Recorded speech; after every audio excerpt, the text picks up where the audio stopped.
ഇന്ന് നമുക്ക് ഈസ്റ്റേണിൻ്റെ ഇൻസ്റ്റൻറ്റ് പായസം മിക്സ് കൊണ്ട് എങ്ങനെയാണ് പായസം ഉണ്ടാക്കുന്നതെന്ന് നോക്കാം. ഞാനൊരു പാനിലോട്ട് ഒരു കവർ പാൽ ഞാൻ പൊട്ടിച്ചൊഴിക്കുന്നുണ്ട്. നമുക്ക് ഇനി പാലിൻ്റെ ആവശ്യം വരുന്നുണ്ട്. അപ്പം നമുക്കതിൻ്റെ അളവ് നോക്കിയിട്ട് പിന്നെ നമുക്ക് ഒഴിച്ചു കൊടുക്കാവുന്നതാണ്. ഞാൻ ഈസ്റ്റേണിൻ്റെ പായസം മിക്സ് ഇവിടെ എടുത്തിട്ടുണ്ട്. ഈ പായസം മിക്സിൽ എല്ലാം ഉണ്ട്. പഞ്ചസാര, നെയ്യ്, ഏലക്ക, കാഷ്നട്ട് അങ്ങനെ വേണ്ട എല്ലാ സാധനങ്ങളും ഇതിൽ തന്നെ അടങ്ങിയിട്ടുണ്ട്. ഈ പാലൊന്ന് ചൂടായി വരുമ്പോഴത്തേക്കും ഞാൻ ഈ പായസം മിക്സ് അങ്ങനെ ഇതിലോട്ട് ഇടുകയാണ്. ഇനി നമുക്ക് ഇത് നന്നായിട്ട് കുക്ക് ചെയ്തെടുക്കാം. ഇതിൽ 20 മിനിറ്റാണ് പറയുന്നത്. പക്ഷേ ഞാൻ ഈ സേമിയ വെന്ത് വരുന്നത് വരെ അത്യാവശ്യം നന്നായിട്ട് കുക്ക് ചെയ്തിട്ടുണ്ടായിരുന്നു. 20 മിനിറ്റൊക്കെ മതിയാകും.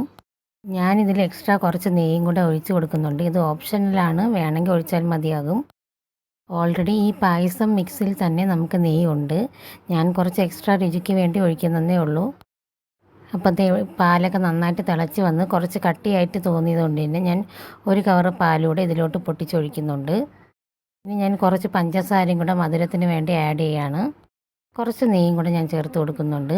ഇത് നമ്മൾ എക്സ്ട്രാ മധുരത്തിന് വേണ്ടിയാണ് ചെയ്യുന്നത്. നിങ്ങൾക്ക് വേണ്ടെങ്കിൽ ഇത് ഒഴിവാക്കാവുന്നതാണ്. അങ്ങനെ നമ്മുടെ ഈസി ആയിട്ടുള്ള പായസം ഇവിടെ റെഡി ആയിട്ടുണ്ട്. ഇനി നമുക്ക് ഗ്ലാസ്സിൽ ഒഴിച്ച് എടുക്കാം. ഒരു കവർ ഇൻസ്റ്റൻറ്റ് മിക്സിന് ഞാനിവിടെ 2 കവർ പാലാണ് യൂസ് ചെയ്തിട്ടുണ്ടായിരുന്നത്. ഈ വീഡിയോ എല്ലാവർക്കും ഇഷ്ടപ്പെട്ടെന്ന് കരുതുന്നു. അടുത്തൊരു വീഡിയോ ആയിട്ട് വീണ്ടും വരുന്നതായിരിക്കും. താങ്ക്